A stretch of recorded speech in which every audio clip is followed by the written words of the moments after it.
जय हिंद। प्यारे छात्रों, आप लोग कैसे हैं? मैं उम्मीद करता हूँ आप लोग बहुत अच्छे होंगे। मैं 9th क्लास का भौतिक विज्ञान के फर्स्ट चैप्टर विज्ञान और मापन का फर्स्ट वीडियो अपलोड कर दिया हूँ। जितने प्यारे छात्र 9th क्लास में पढ़ाई करते होंगे वो ज़रूर इस वीडियो को देखेंगे, मैं उम्मीद कर सकता हूँ। और उसका सेकेंड वीडियो मैं बना रहा हूँ जो वैज्ञानिक तरीका क्या है, विज्ञान के मापन क्या है और मात्रक क्या है, मात्रक के लिए हम लोग किन किन बातों पर निर्भर करते हैं और भौतिक राशियाँ क्या है, कितने प्रकार होती है, इन सब बातों पर आज हम जिक्र करूँगा। तो मैं आप लोग को स्वागत करता हूँ अपने चैनल रिम्स क्लासेस पर। और आज आप लोग को इस शानदार वीडियो में मैं पढ़ाऊँगा सबसे पहले वैज्ञानिक मेथड, यानी साइंस का जो मेथड है, जो भी वैज्ञानिक तरीके हैं उनका मेथड क्या है। यानी कहने का मतलब है वैज्ञानिक विधि। और वैज्ञानिक विधि मतलब विज्ञान, अगर कोई हम नए चीज़ की जानकारी लेते हैं और कोई कथन को हम सिद्ध करते हैं और वो हमारे राष्ट्र के हित के लिए होता है तो उनको हम लोग वैज्ञानिक कहते हैं।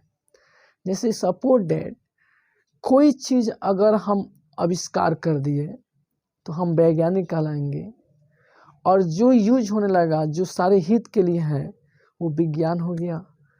तो वही वैज्ञानिक विधि का मतलब होता है कि अगर हम कोई चीज़ बनाना चाहते हैं तो उसके लिए इन 5 बातों को ध्यान देना चाहिए।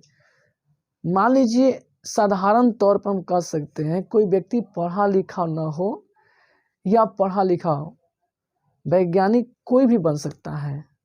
यानी वो नए चीज़ों की खोज करता है और खोज करके सारे दुनिया को बता देता है कि मैंने ये चीज़ बनाया जिसके सारे राष्ट्र के हित के लिए उपयोग है, तो वही वैज्ञानिक कहलाता है।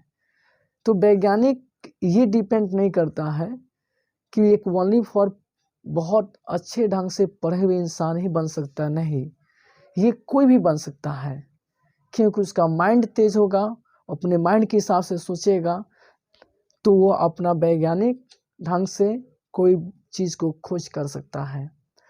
तो इन सारे बातों को तो ध्यान तो रखता ही है, लेकिन इसमें सबसे पहले अगर हम वैज्ञानिक बनना चाहते हैं तो आप पढ़े हो या ना पढ़े हो, लेकिन 5 बात पर ध्यान देना आवश्यक होता है। शायद जो पढ़ा है, अच्छे ढंग से अपना डिग्री किए हुए हैं और वो व्यक्ति इंजीनियर पद पर जा रहे हैं, या वो व्यक्ति कोई अपना नए वैज्ञानिक ढंग से कोई नए चीज़ को बनाना चाहते हैं, तो हालांकि उसके लिए सब कुछ खोज कर सब कुछ बताना आसान है, लेकिन जो वैज्ञानिक नहीं पढ़कर उसको यूज करता है तो उसके लिए थोड़ा परेशानियाँ होती है।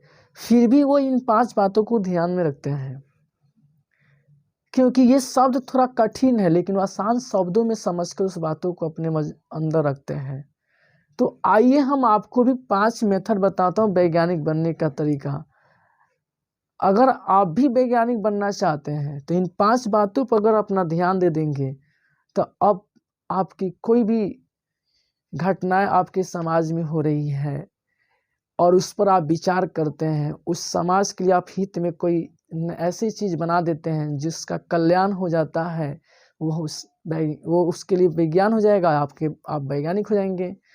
तो वहीं देखेंगे वैज्ञानिक विधि। पहला है कि घटनाओं का सावधानी पूर्वक किया गया प्रेक्षण। देखिए ये पहला स्टेप क्या कह रहा है, कहने का मतलब है कि एक किसान है। प्राचीन काल में जब सबसे पहले कृषि काल आया, आज से 12,000 वर्ष पहले हमारे आदि मानव ने सबसे पहले खेतों में बीज का उगाना शुरू किया। उन लोगों ने पत्थर का अपना औजार बनाना शुरू किया लोग, लेकिन जब उन्होंने सारा व्यवस्था बना लिया तो कृषि कार्य करने में हर चीज़ की परेशानियां हो रही थी। तो उस परेशानियां को किसी ने देखा कि किसानों को बड़ी कष्ट हो रहा है खेती करने में, तो वैज्ञानिक बनने का यही से रास्ता निकलता है। तो वो व्यक्ति सोचा कि मैं इसके लिए कोई ना कोई उपाय लगाऊं जिससे इन लोगों का कल्याण हो जाए।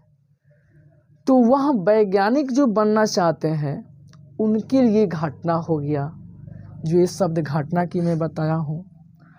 अब वो घटना हो गया कि अब हम इन लोगों के कल्याण के लिए करें क्या। तो वही कल्याण के लिए वह इंसान क्या करता है, उस पर घटना को सावधानी पूर्वक से यानी सतर्क होकर उस बात को सोचने लगता है कि इसमें अब हम क्या करें कि इन सब की, जैसे कि खेतों की जुताई करने के लिए, बुआई करने के लिए, संसार में हम हर चीज़ों है भी वैज्ञानिक बहुत चीज़ों ने उपलब्ध किया हमारे लिए, लेकिन मैं किसान पर लेकर चला हूँ। तो वह उसके लिए क्या बन गया घटना। अब उस पर बार बार ये सोचेंगे कि वैज्ञानिक जो बनना चाहते हैं वो सावधानी पूर्वक उस पर सतर्क होके एक केंद्रित ध्यान करके उसको गौर से सोचेंगे कि मैं क्या चीज़ करूँगा कि इन लोग की सारी सुविधाएं दूर हो जाएगी। तो उसके बाद उस पर प्रेक्षण लगेगा करने। प्रेक्षण मतलब सोचने, विचारने और उसको इकट्ठा करने लगेंगे सारे समय घटना भी जो उसको हर बात को पॉइंट को लिखते चलेंगे कि ये प्रॉब्लम है, ये समस्या है, ये आ रही है। तो उन सब प्रेक्षणों को कॉपी में नोट कर लेंगे, ठीक है ना। दूसरी बात आती है संभावित कारणों का अनुमान लगाना, यानी भाव। उन भाव के जो कारण है, यानी जो घटना के कारण है, भाव संभावित माने जो संभावना व्यक्त की जा सकती है, माने तो जो भाव हो, उन कारणों को अनुमान लगाया जाएगा। वैज्ञानिक जो बनना चाहते हैं उस संभावित जो संभावना है कि हम इस समाज के लिए हित में मैं ये चीज़ बना सकता हूँ, तो उनका वो अनुमान लगाने लगेंगे कि मैं क्या चीज़ करूँगा, कहाँ से कौन सा मटेरियल लाऊंगा, कहाँ से कौन सा यूटिलाइज करूँगा। उनकी संभावना का अनुमान लगने लगेगा कि मैं बना सकता हूँ। तो यदि अनुमान लगाए लगना शुरू हो जाएगा, तब तीसरा स्टेप में लिखा गया कि परीक्षणों और प्रयोग द्वारा उन कारणों की जांच होने लगेगा। अब परीक्षणों, यहाँ परीक्षण है यानी वैज्ञानिक सिद्धांत का मतलब होता है, वैज्ञानिक सिद्धांतों में परीक्षण होती है, यानी जैसे परीक्षा के रूप में होती है, उन्हीं को मैंने परीक्षण कहते हैं। और उन परीक्षणों के आधार पर उसका प्रयोग किया जाएगा। जैसे प्रयोग करेंगे तो उसकी थोड़ा सा बनेगा, मान लीजिए कुछ बनाया जाएगा तो उसकी जांच की जाए कि मैं सही किया कि नहीं किया। फिर उसके नेक्स्ट में आएगा, उस जांच जब हो जाता है, जांच के आधार पर किसी निष्कर्ष पर पहुँचे। किस निष्कर्ष पर पहुँचे, जैसे माने एक बैग तो थोड़ी बन गया होगा कोई चीज़। अगर वो वैज्ञानिक जो होगा किसानों के हित में बना रहा होगा, जैसे ट्रैक्टर बनाया होगा, कल्टीवेटर मशीन बनाया गया होगा, हार्वेस्टर मशीन बनाया हो गया, ये सारे मशीन अगर बना होगा तो थोड़ा थोड़ा न करके बनाया गया होगा। तो वही परीक्षण जो इसका निष्कर्ष जो संभावित घटना निकला, उन परीक्षणों उसका किया गया, प्रयोग किया गया और उन कारणों का जांच हुआ। थोड़ा सा ही बना तो उसका जांच लिया जाता है और जांच के आधार पर देखा जाता है कि किस निष्कर्ष पर हम पहुँचे, क्या उससे आगे फिर निष्कर्ष निकल रहा है कि नहीं निकल रहा है। अगर जब निष्कर्ष निकल जाएगा तो लास्ट में पाँचवीं में करेंगे कि आवश्यकता अनुसार से विचारों और सोच में हम अपरिहार्य परिवर्तन कर लेंगे। यानी हम ये कहने का मतलब कहते हैं जो आवश्यकता हमारे समाज के लिए है, जो राष्ट्र के हित के लिए, जो संसार के हित के लिए है, उन सबको विचार और सोच में हम लोग अपरिहार्य हो जाएंगे। मतलब इसको त्याग न करें, इसको त्याग, और पर्याय का मतलब त्यागना, यानी त्याग न कर, इसका मतलब होता है कि उसका हम त्याग नहीं कर सकते हैं। और ये बात अगर किसी भी इंसान के अंदर बस जाता है तो समाज से लेकर, राष्ट्र से लेकर और पूरे विश्व में अगर कहीं आपको घटना दिखाई देता है घटते हुए, तो उस पर आप इस तरह से सोचेंगे ना, तो कोई ना कोई आप टेक्नोलॉजी की दुनिया के माध्यम से या किसी प्रकार से आप वैज्ञानिक बनने के लिए तैयार हो जाएंगे। तो ये सब वैज्ञानिक तरीका था। तो मैंने आपसे उम्मीद करता हूँ कि मेरे बातों को समझ में आया हो। मैं अपनी भाषा में बताया हूँ, इसको बताने के लिए और भी कई तरीके हो सकते हैं। तो क्या ये भाषा मैं अपने शब्दों में बताया हूँ, अगर आपको समझ में आता है तो ज़रूर एक लाइक तो बनता है यार। नेक्स्ट हम पढ़ेंगे विज्ञान की मापन। तो मापन जो है विज्ञान पर आधारित है और किसी भी राशि को व्यक्त करने के लिए मानक मापों की आवश्यकता होती है, यानी स्टैंडर्ड मान की। मापन का मतलब होता है कि विज्ञान भौतिक के अंदर बहुत चीज मापने वाला है। तो विज्ञान हम कह सकते हैं कि विज्ञान जो है ना वो मापन पर ही आधारित है।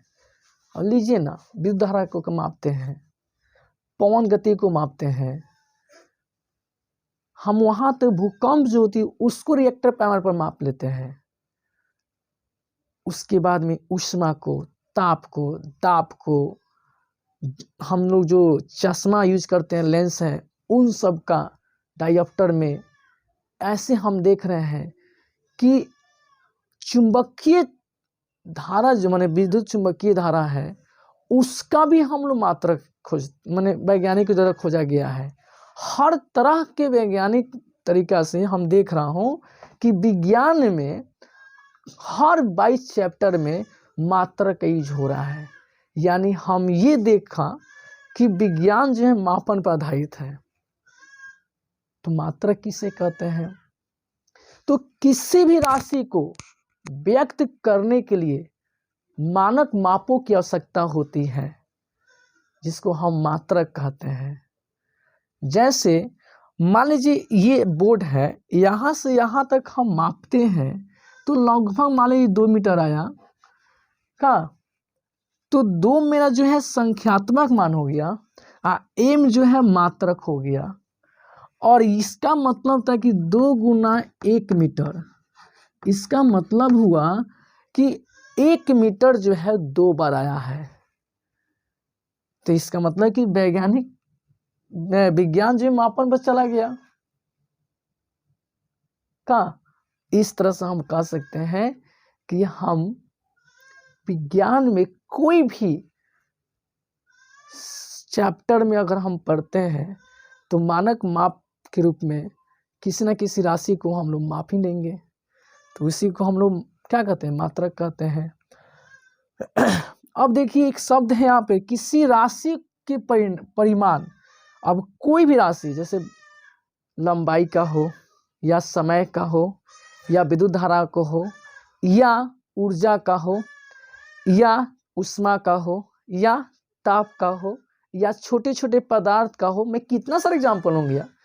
इतने सारे का अगर परिमाण को मापना होगा तो हम पूर्ण विवरण के रूप में हम 2 बातों को ध्यान देंगे, 2 बातों को दिमाग पर आवश्यक ध्यान देंगे।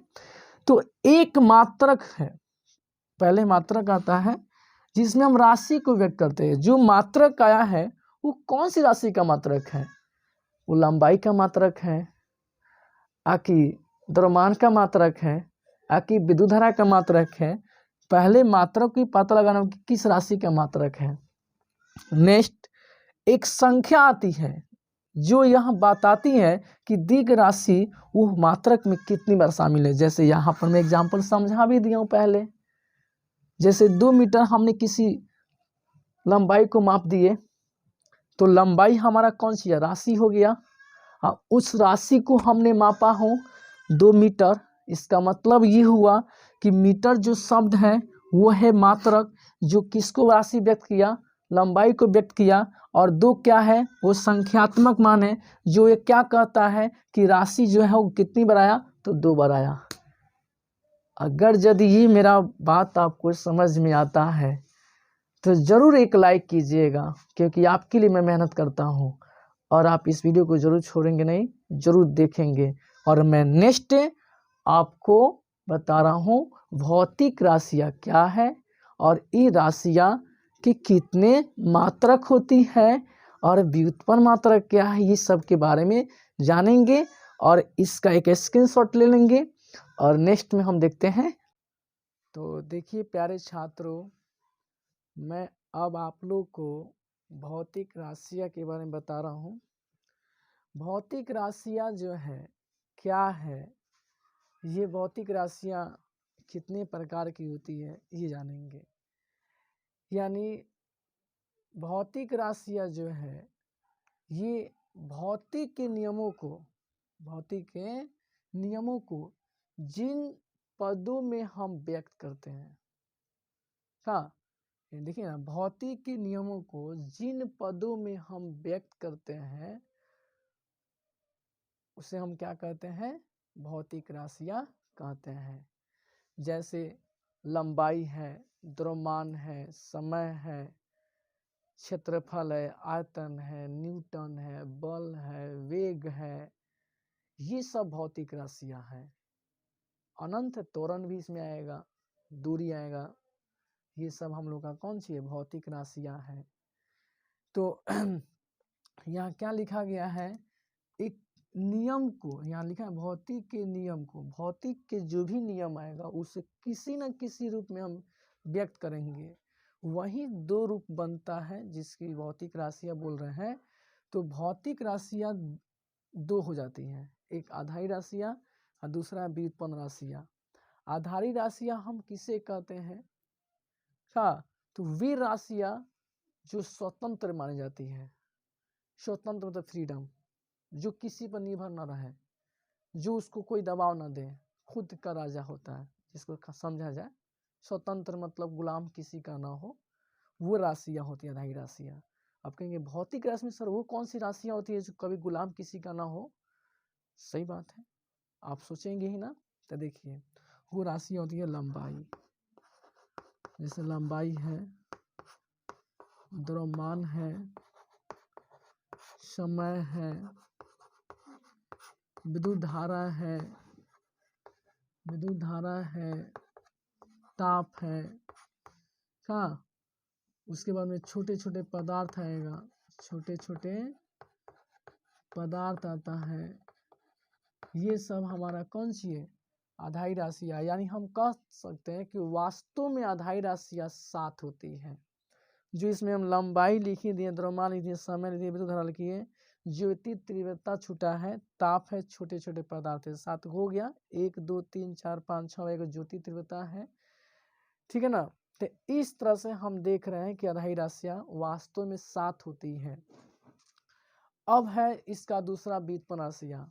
व्युत्पन्न राशियाँ कहता है कि वे राशियाँ जो आधारी राशियों के पदों में व्यक्त करते हैं, यानी हम इसको ऐसे ही बोल सकते हैं कि वे राशियाँ जो आधारी राशियाँ पर निर्भर करता है, मतलब ये डिपेंड है इस पर, अगर ये इनको सहारा ना दे, ये अगर इसको हम सहारा नहीं मिलता है तो वो किसी काम के लायक नहीं है।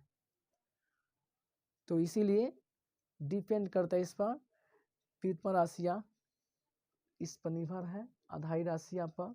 इसीलिए परिभाषा बताई जा रही है कि वे राशियाँ जो आधारी राशियाँ पर व्यक्त करता है, आधारी राशियों पर क्या करता है, आश्रित है या पदों में व्यक्त करता है, या वे राशियाँ जो आधारी राशियों पर निर्भर करता है उसे हम क्या कहते हैं, व्युत्पन्न राशियाँ कहते हैं। अब कहेंगे सर इसमें कौन सा एग्जाम्पल आ सकता है, तो देखिए इसमें आएगा वेग। वेग क्यों आएगा, क्योंकि वेग का जो मात्रक होता है आप जानते हैं विस्थापन बटा समय होगा का, तो विस्थापन बटा समय मीटर प्रति सेकंड हो गया। तो विस्थापन मतलब दूरी को मापेगा और समय जन में करते हैं, सेकेंड में व्यक्त करते हैं, तो समय कितना लगा, तो वो क्या हुआ, एम मीटर है, वो आपका लंबाई का है मापक। समय जो है आप देखिए सेकेंड में जो है यहाँ समय व्यक्त करता है वो, तो वेग क्या हुआ, मतलब ये ना होता तो ये कहाँ से आता, नहीं आता। उसी तरह बल है, बल को हम न्यूटन कहते हैं, जो केजी मीटर प्रति सेकेंड स्क्वायर होता है। तो केजी मतलब द्रव्यमान, अब द्रव्यमान नहीं होता तो बल का ऐसा ही मात्रक नहीं निकलता, बल का मतलब कोई मतलब ही नहीं आता। इसलिए हम कह सकते हैं इस पर आधारी राशि अभी इस पर भी क्या है, ये भी आधारी है, अन्यथा ये बेकार का हो जाता। अगर ये उस पर यही कहता है कि हम उसको देवे नहीं करेंगे, हम ना इसको लंबाई देंगे, ना हम लंबाई का मात्रा दे सकते, ना समय का मात्रा दे सकते, ये नहीं बन सकता था। तो हम कह सकते हैं कि व्युत्पन्न राशियाँ की परिभाषा रटने की जरूरत नहीं है, बल्कि समझने की जरूरत है। अब इस तरह से हम त्वरण को ले लें तो त्वरण भी आता है मीटर प्रति सेकेंड स्क्वायर।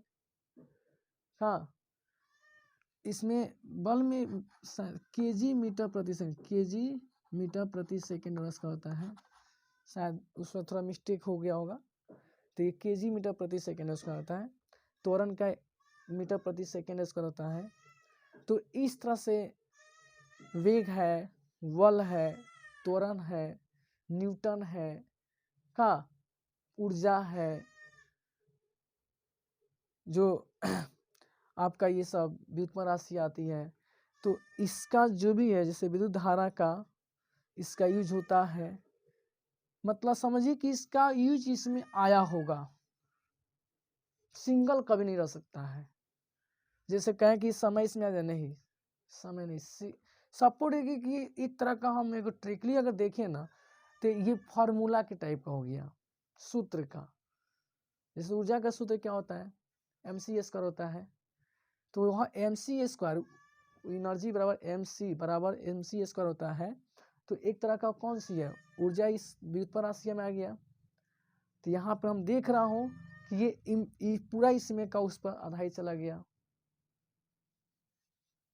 जरा सोचिए, क्षेत्रफल भी आता है, आयतन आता है, घनत्व आता है, बहुत सारे एग्जाम्पल है।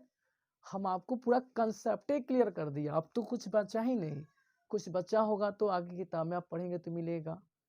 हाँ, तो प्यारे छात्रों, यहाँ तो कोई किसी को दिक्कत हो तो कमेंट में लिखिए, और यदि कहीं दिक्कत ना हो तो नेक्स्ट हम चलते हैं इसका अगला स्टेप, मात्रक कितने प्रकार के होते हैं। अब इसका स्क्रीनशॉट लेना ना भूलें, जरूर स्क्रीनशॉट ले लीजिए, आपका नोट्स बन जाएगा। और देखते हैं नेक्स्ट आपका मात्रक कितने प्रकार होते हैं, मात्रक क्या है ये सब बताऊंगा, ठीक है, ओके। तो देखिए प्यारे छात्रों, मात्रक जो है मैं थोड़ा देर पहले ही बताया हूँ, फिर भी मैं लिख दिया हूँ, क्योंकि अगर कोई बच्चा लिखना चाहता है तो स्क्रीनशॉट लेकर आप आराम से लिख सकते हैं।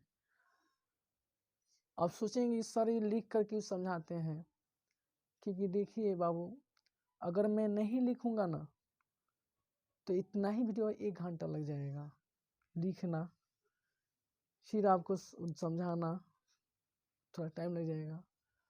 लेकिन बेटा टेंशन मत लेना, जहाँ जरूरत पड़ेगा ना वहाँ थोड़ी लिखूंगा, जहाँ जरूरत नहीं पड़ेगा, ज़्यादा लिखना पड़ेगा तो मैं लिख दूंगा। हालांकि लिखना समझाना छोटी मोटी चीज़ें रहता तो मज़ा आता है, बड़ी बड़ी चीज़ें हैं, स्टेप पर बोलना है, इसलिए इतना टेंशन नहीं लेना है।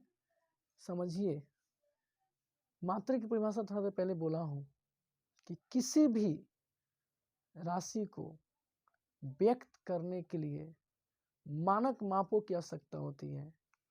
उसी मानक माप को उस राशि को हम क्या कहते हैं, मात्रक कहते हैं। जरा सोचिए, हमको टोटल ही समझ है, लेकिन केवल समय को कम करने के लिए हमको लिखना पड़ता है, ठीक है ना। तो ये आपका मात्रक समझ में आ गया। क्या बोला है कि मानक माप जो शब्द है ना, इसको स्टैंडर्ड मान कहते हैं। स्टैंडर्ड यानी इसका कोई क्वालिटी वाला माप आएगा, राशि को मापने के लिए एक स्टैंडर्ड मान आएगा। उसी स्टैंडर्ड मान को तो हम लोग उस राशि का क्या कहते हैं, मात्रक कहते हैं। जो मात्रक की 2 प्रकार की होती है, का जो आधारी मात्रक है, व्युत्पन्न मात्रक है। यहाँ पर अब आधारी मात्रक की सवाल आती है कि ये क्या है। तो जो आधारी राशियाँ पर हैं, तो जब आधारी राशियाँ 7 होती है तो वह भी आधारी मात्रक भी उसी का 7 हो जाएगा। तो जैसे आधारी राशियाँ स्वतंत्र रूप से मानी जाती है, उसी तरह आधारी मात्रक भी है। परिभाषा हल्का चेंज किया हूँ, लेकिन परिभाषा अगर बोलना चाहे तो उसी को भी बोल सकते हैं, लेकिन थोड़ा सा मात्रक शब्द को जोड़ना होगा। देखिए लिखा गया ना, वह मात्रक जो अन्य मात्रक पर निर्भर नहीं करता, या तो मतलब फ्रीडम हो गया, ये भी स्वतंत्र है। वह मात्रक जो पूर्ण रूप से स्वतंत्र मानी जाती हो उसको हम आधारी मात्रक कहते हैं। अब लंबाई का मात्रक क्या होता है, मीटर होता है। तो m कौन सी हो गया, ये आपका लंबाई का मात्रक हो गया। समय को सेकंड कहते हैं, तो सेकंड आपका मात्रक हो गया। उसके बाद एम्पियर है, एम्पियर, तो एम्पियर जो है ये आपका मात्रक हो गया। विद्युत धारा का एम्पियर होता है। ज्योति तीव्रता का केल्विन होता है। छोटे छोटे पदार्थ का मोल होता है। तो ये सब हमारा कौन सी है, 7 आधारी राशियां होती हैं, तो 7 को इसका मात्रक भी होता है। जैसे लंबाई का मीटर होता है, द्रव्यमान का केजी होता है, का समय का सेकेंड होता है, तापमान का क्या होगा, केल्विन होगा। उसके बाद में विद्युत धारा का एम्पियर होगा। छोटे छोटे पदार्थ का मोल होगा। तो इस तरह से हम इन सब का 7 आधारी राशियों का 7 क्या हुआ, मात्रक हो गया। 7 से ज़्यादा नहीं होता है, और इन्हीं 7 से व्युत्पन्न मात्रक पूरा बनता है। का तो व्युत्पन्न में बताया गया कि वह मात्रक जो आधारी मात्रकों पर निर्भर करता है, जैसे उसमें बताया था कि इसके बिना वो नहीं बन सकता, तो इसमें भी है कि व्युत्पन्न मात्रक जो है आधारी मात्रक के बिना संभव नहीं है। जैसे कि क्षेत्रफल है, हम क्षेत्रफल लिखे हैं, तो क्षेत्रफल का मात्रक क्या होता है, या तो मीटर स्क्वायर होगा, या तो सेंटीमीटर स्क्वायर होगा, या मिलीमीटर स्क्वायर होगा, या माने वर्ग में आना चाहिए। इस तरह से हम कह सकते क्षेत्रफल है। उसी तरह केजी मीटर प्रति सेकेंड स्क्वायर न्यूटन का होता है। पास्कल का पी होता है। इस तरह से हम देख रहे हैं कि वो सब क्या है, क्षेत्रफल में आता है, व्युत्पन्न मात्रक में आ गया। तो इस तरह से व्युत्पन्न मात्रक के भी ये 7 है, लेकिन ये 7 नहीं है, अनगिनत है। हाँ, बेग का मीटर प्रति सेकेंड और चाल का भी मीटर प्रति सेकेंड होता है, केजी मीटर प्रति सेकेंड होता है। तो इस तरह से हम देख रहे हैं कि यहाँ पे जो है ये पूरा राशि उसमें व्यक्त हो रहा है। तो इस तरह से व्यक्त करने वाला राशि को व्युत्पन्न मात्रा, व्यक्त करने वाली मात्रा को व्युत्पन्न मात्रा कहते हैं। तो देखिए मैं आपको आज बहुत अच्छा कंसेप्ट समझाया हूँ, और आप लोग इसको ध्यान से देखें, समझें। और जो बच्चे 9th क्लास में पढ़ते हैं उनके लिए बहुत ज़बरदस्त वीडियो है, तो आप इस वीडियो को ज़रूर देखेंगे। मैं उम्मीद करता हूँ कि आप ज़रूर देखेंगे ही। तो यदि आप लोग मेरे इस वीडियो को देखे होंगे, अगर सब अच्छा लगा होगा, तो मेरे रिम्स चैनल को सब्सक्राइब कीजिएगा, अपने दोस्तों में शेयर कीजिएगा। जो विद्यार्थी इस चैनल पर न्यू होंगे तो उनके लिए तो बहुत इम्पोर्टेंट है कि इस चैनल को सब्सक्राइब कर दीजिएगा, और बेल आइकन को जरूर दबा दीजिएगा, ताकि मैं जो भी वीडियो बनाऊंगा वो फर्स्ट वीडियो आप तक पहुंच जाएगा। और जय हिंद, जय भारत।